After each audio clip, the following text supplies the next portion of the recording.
A young nurse bathed a millionaire in a coma. But when he suddenly woke up, something miraculous. Can a nurse's quiet observations uncover a deadly secret hidden within a coma? When Nurse Anna Evans diligently cares for her comatose billionaire patient, Grant Carter, she notices things others dismiss until he suddenly wakes up, confirming her worst fears. The shocking twist? His accident was attempted murder by someone terrifyingly close. And now Anna must expose the truth before the culprit can finish the job. Subscribe, like, and listen to Whispers in the Quiet Room to hear the full, chilling story. The rhythmic beep of the cardiac monitor was the only constant companion Anna Evans had during the long nights on the VIP wing of Chicago's Lakeside Pavilion. Tonight, like countless nights before, she stood beside the bed of Grant Carter, the 35-year-old tech mogul who hadn't opened his eyes in 6 months. His chart read persistent vegetative state, prognosis poor. But Anna saw things. Fleeting flickers under his eyelids when she read stock market reports aloud. He was a CEO, after all, a minuscule tightening in his hand when a particularly jarring news story played on the room's television. Reflexes, the neurologist insisted. Wishful thinking, her colleagues whispered with pitying smiles. Tonight, however, was different. While adjusting the monitors around 3 a.m., Anna noticed a subtle anomaly in the intracranial pressure reading a brief, sharp spike inconsistent with his baseline state, followed by a dip slightly below his normal range. It corrected itself within seconds, barely a blip on the screen. Standard procedure was to note it and move on, especially with a patient like Carter. But something felt off. Earlier that evening, Grant's half-brother, Nathan Carter, the interim CEO, had paid a late visit. He'd been oddly solicitous, asking detailed questions about Grant's medication schedule, his tone just a shade too smooth. He dismissed the nurse covering Anna's dinner break early, staying alone with Grant for nearly 15 minutes. Anna checked the automated medication logs. Nothing unusual administered. No alarms had sounded. Yet, that pressure spike it mirrored readings she'd seen in patients reacting to sudden pain or stress, quickly masked. Could Nathan have? No, that was unthinkable. Still, the unease prickled. She walked closer to Grant, her gaze sweeping the immaculate room. Then she saw it, almost hidden beneath the edge of the bed, partially kicked under the dust ruffle. A tiny, clear plastic cap, the kind used to cover the tip of a syringe needle. It wasn't hospital issue, theirs were opaque blue. And it certainly hadn't been there when she'd tidied the room an hour ago after Nathan left. Her heart began to pound a heavy rhythm against her ribs, suddenly louder than the monitor's steady beep. This wasn't wishful thinking. This was wrong. What had Nathan been doing alone with his comatose brother? And what exactly was in that syringe? The silent room suddenly felt charged with unspoken threats, and Grant Carter's stillness seemed less like sleep and more like a terrifying vulnerability. Anna pocketed the tiny cap, her mind racing. She couldn't ignore this. Anna Evans, 24, wasn't naive, despite her gentle demeanor and optimistic outlook. Nursing, especially in a high-stakes environment like Lakeside Pavilion, where Chicago's elite came for discreet, expensive care, had taught her cynicism. But it hadn't extinguished her empathy. She believed in diligent care, in seeing the person beyond the patient ID band. Grant Carter, room 702, was more than just the unresponsive billionaire tech genius who'd crashed his custom sports car 6 months prior. He was the man whose company, Carter Industries, had revolutionized data security, the demanding visionary whose rare public interviews revealed a sharp, impatient intellect. The official story was a tragic accident on a rain-slicked lake shore drive, car malfunction, loss of control. But the whispers persisted. rumors of immense pressure, corporate rivalries, even sabotage. Since being assigned to Grant's primary care team 3 months ago, Anna had adhered strictly to his complex medical regimen. Turning schedule, medication administration, monitoring vitals, passive range of motion exercises. But she also did more.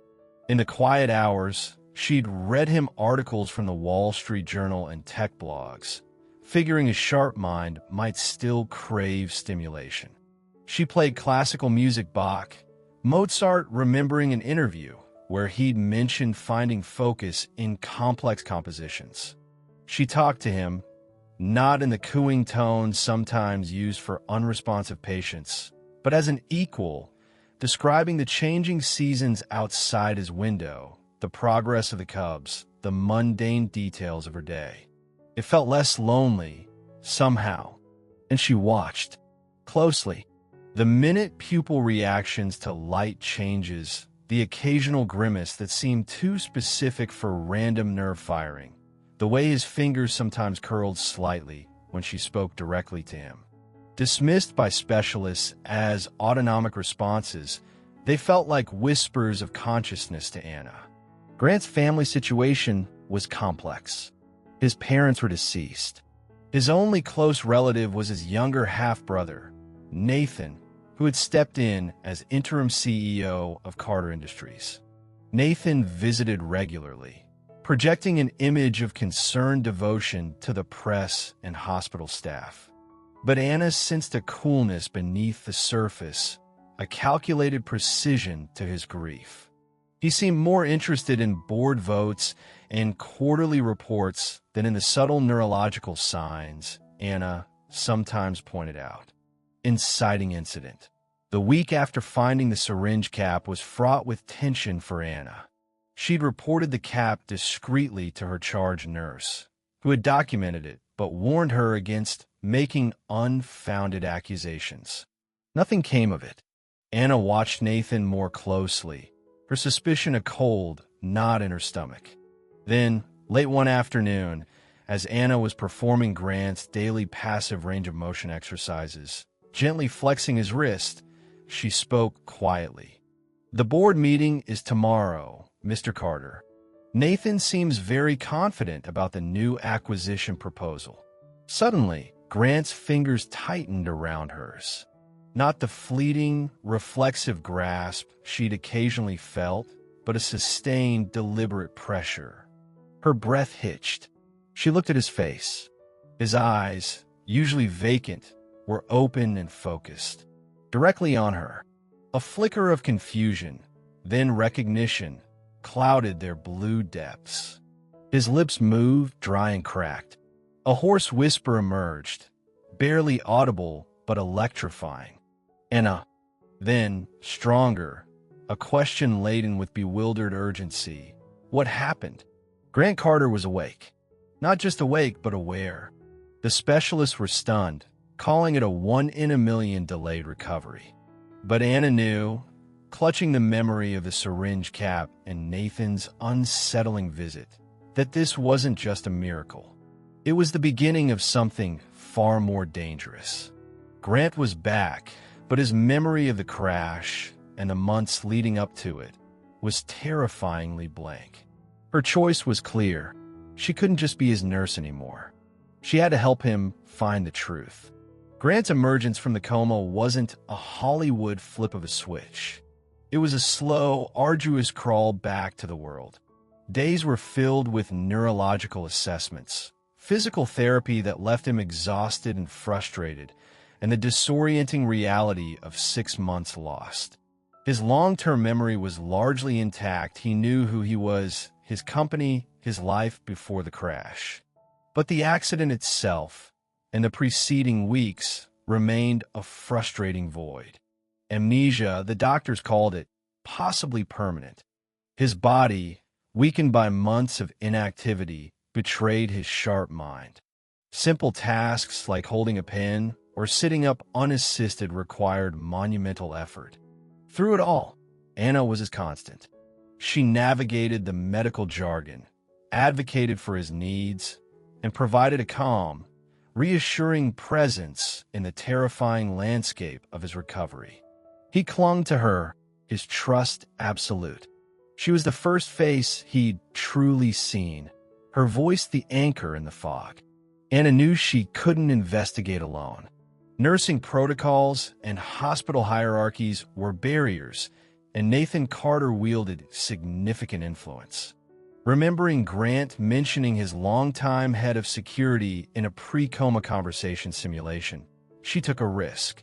She used Grant's personal tablet, now accessible with his slowly recovering dexterity, to send a carefully worded, encrypted message to David Chun, Carter Industries head of security, a man known for his fierce loyalty to Grant, who had been conspicuously absent from the hospital visits, reportedly reassigned by Nathan to oversee remote international operations.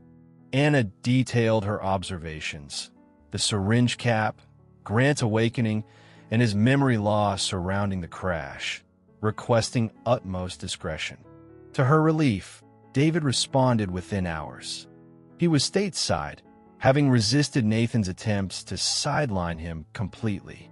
He'd harbored his own suspicions about the accident and Nathan's swift consolidation of power. They arranged a covert meeting off hospital grounds. David, a sharp, pragmatic man in his late 40s, listened intently to Anna. Her detailed observations lent credibility to his own gut feelings.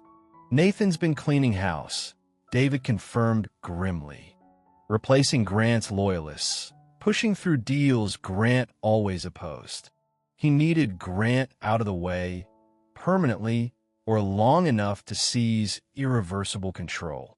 They agreed to pool their resources, Anna's access to Grant and her observations within the hospital, and David's security expertise and network outside. Their initial investigation faced immediate hurdles. Nathan, as interim CEO and Grant's legal next of kin during the coma, had controlled the flow of information. The official police report on the crash was cursory, citing speed and weather. Case closed quickly. The preliminary inspection report on the car, commissioned by Carter Industries under Nathan's direction, vaguely mentioned potential mechanical failure consistent with age and conditions, but lacked specifics. David suspected the car itself, impounded after the crash, might hold clues, but accessing it required Grant's explicit, legally sound consent, which was complicated by Nathan's camp already murmuring about Grant's cognitive impairments. Anna, meanwhile, faced pressure at work. Anonymous complaints about her overly familiar conduct with Grant surfaced. Her shifts were abruptly changed to less desirable hours. Her charge nurse subtly advised her to focus on nursing, not detective work. It was clear Nathan, perhaps alerted by a loyalist on staff that Grant was interacting more, was trying to isolate her or push her out. David, using his own funds and discreet contacts, managed to track down the tow truck driver who first responded to Grant's crash. The driver, initially reluctant, eventually admitted under David's persistent, low-key questioning that he'd noticed something odd. The brake lines looked unusually clean, almost new, near a point of rupture, unlike the surrounding undercarriage grime. He hadn't mentioned it in his official statement, intimidated by the Carter Industries lawyers who had descended on the scene almost immediately. It wasn't proof, but it was a significant crack in the official narrative. Simultaneously, Anna recalled conversations she'd overheard Nathan having on his phone during hospital visits, coded references to Project Nightingale and solving the GC problem permanently. At the time, they'd meant nothing. Now, they sounded chillingly deliberate. The stakes rose sharply when Grant, during a grueling physical therapy session, experienced a sudden, severe headache followed by temporary disorientation. While doctors attributed it to the strain of recovery, Anna and David worried. Was it a lingering effect of the initial injury or something else? Had Nathan's potential attempt with a syringe caused subtle, delayed damage? Or worse, would he try again now that Grant was awake, but still vulnerable? They needed concrete proof, and they needed it fast, before Nathan could either discredit Grant entirely or find another way to silence him. The breakthrough came from an unexpected source, Grant's own meticulous paranoia. David Chun, knowing Grant's obsession with security extended to his personal life, managed to bypass Nathan's corporate lockdown and access the encrypted black box recorder Grant had secretly installed in his custom sport car device, far more sophisticated than standard EDRs. It required Grant's specific biometric signature, which he was finally able to provide after weeks of painstaking occupational therapy. The data was corrupted near the impact sequence, likely from the crash itself, but the moments before were intact, and they were damning. The audio recording captured Grant's increasingly panicked voice reacting to a sudden, complete loss of braking power on a clear stretch of road, before the rain had even started. More crucially, the car's internal diagnostics, recorded millisecond by millisecond, showed the brake fluid pressure dropping to zero almost instantaneously, inconsistent with a gradual leak or standard component failure. It logged an external system anomaly code Grant himself had programmed to flag potential tampering. Coupled with the tow truck driver's statement about the clean cut near the brake line, the picture became horrifyingly clear. This was no accident. Anna and David secured a copy of the data, storing it redundantly. The next step was the hardest, presenting it to Grant. They chose a quiet evening after his therapy when he was mentally clearest. Anna sat beside his bed, while David stood grimly by the window, the encrypted data stick held loosely in his hand. Gently, Anna recounted the tow driver's story. Then, David explained the black box findings, playing back the chilling audio of Grant's final moments of control. Grant listened in stony silence, his face pale, his knuckles white where he gripped the bed rail. The evidence was irrefutable, cutting through the fog of his amnesia.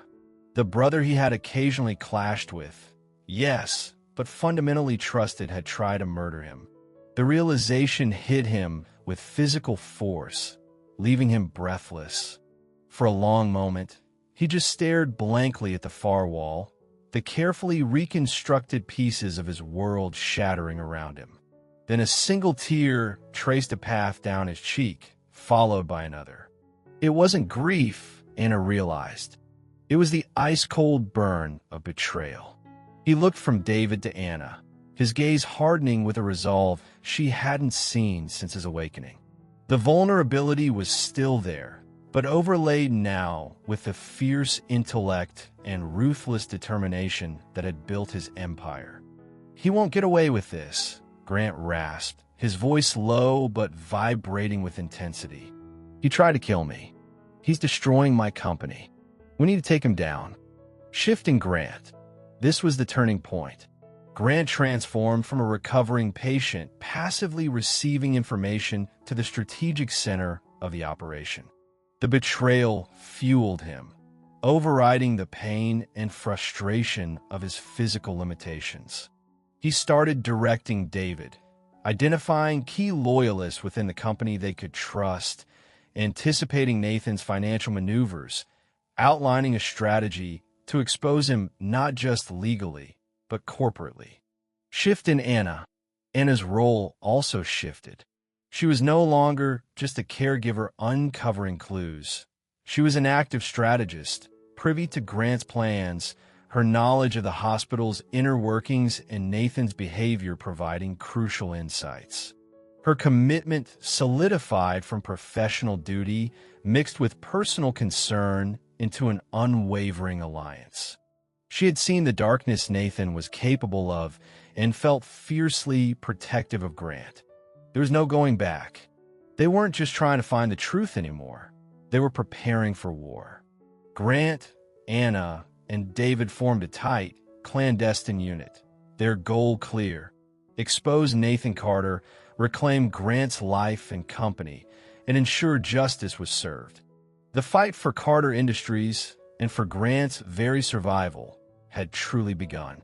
The following weeks became a tense game of corporate chess played from a hospital room in secure off-site locations.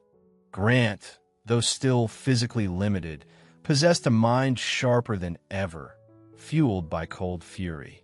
He directed David Chun to discreetly contact a handful of board members and senior executives known for their integrity and past loyalty to him.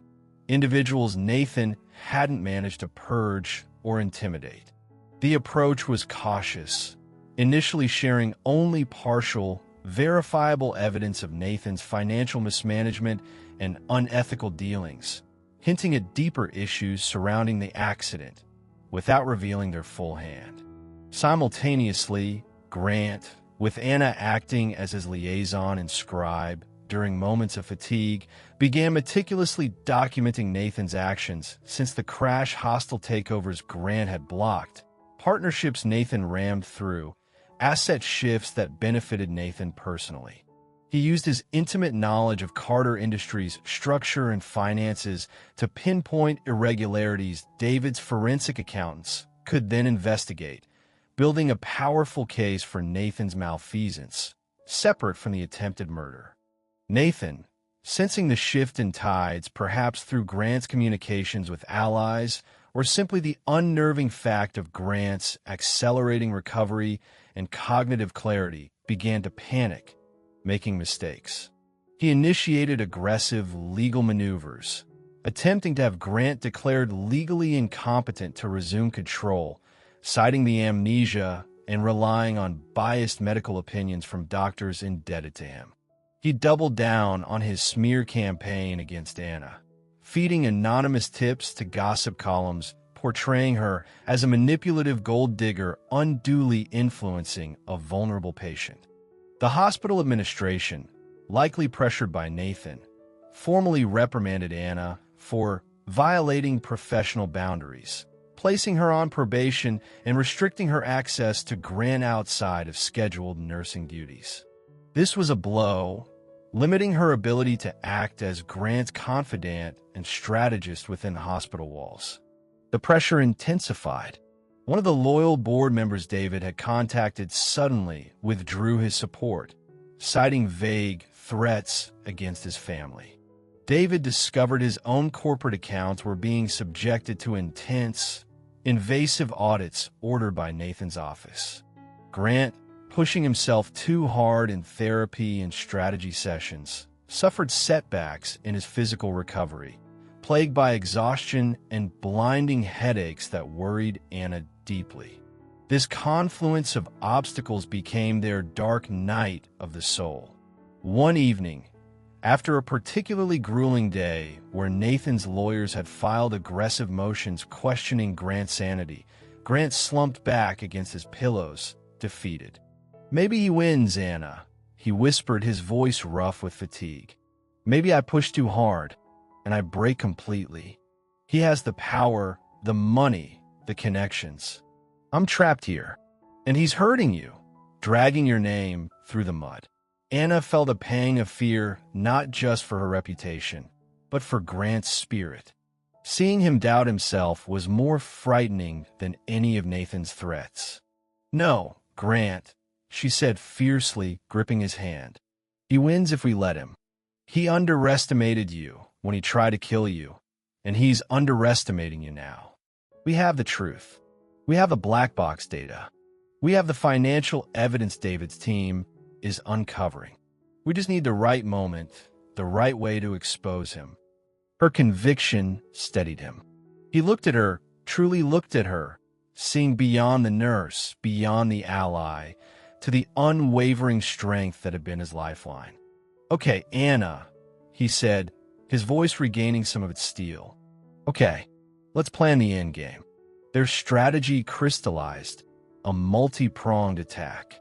David's team finalized the forensic accounting report detailing Nathan's embezzlement and fraudulent activities.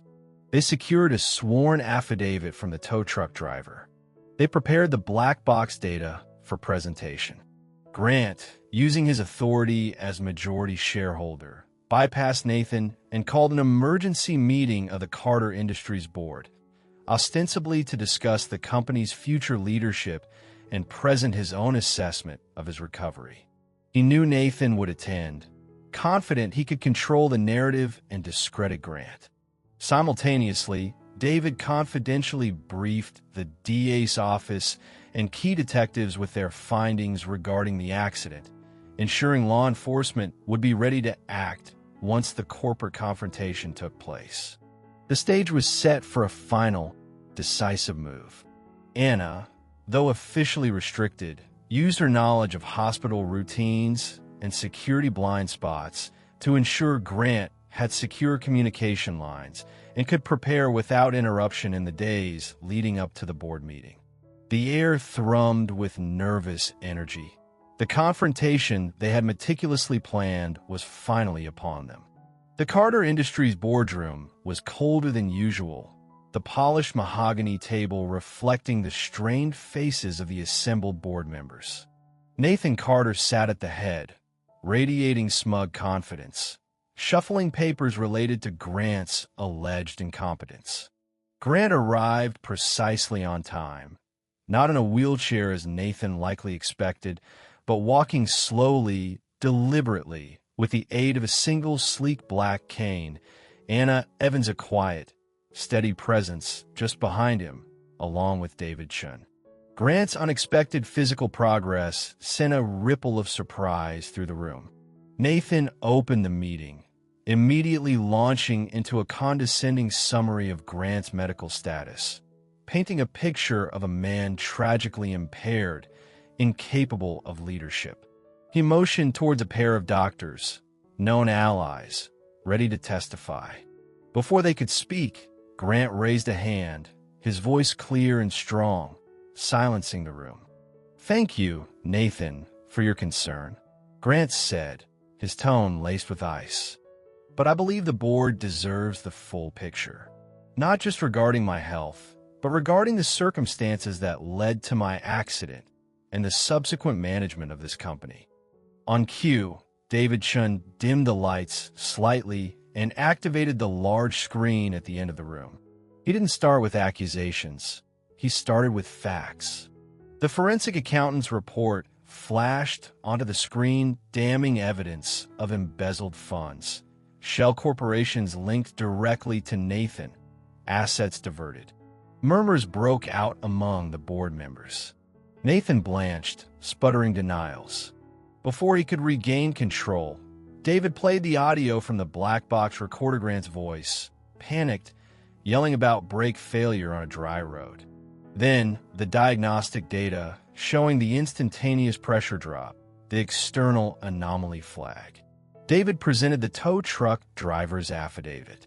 Finally, he displayed financial records showing Nathan's large, untraceable payments to a disgraced mechanic shortly before the crash. The pieces clicked into place with horrifying clarity. The room was silent, stunned.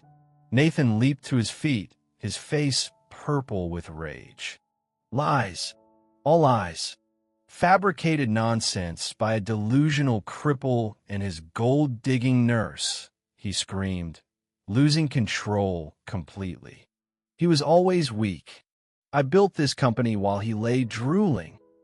At that moment, two plainclothes detectives entered the room quietly from a side door, alerted by David.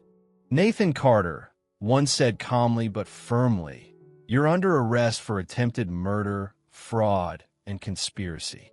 Nathan stared, utterly broken, as they read him his rights and led him, speechless and shaking, from the boardroom.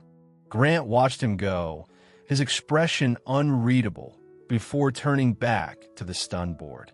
"Now," he said, his voice steady, "let's talk about the future of Carter Industries." The aftermath was swift and decisive. With Nathan arrested and the evidence against him overwhelming, he eventually took a plea deal, facing significant prison time. Grant Carter formally resumed his role as CEO of Carter Industries. The transition wasn't seamless. There was damage control, restoring investor confidence, and rebuilding trust within the company, but Grant tackled it with renewed vigor, his recovery accelerating now that the primary source of his stress and danger was removed. Anna Evans quietly resigned from Lakeside Pavilion.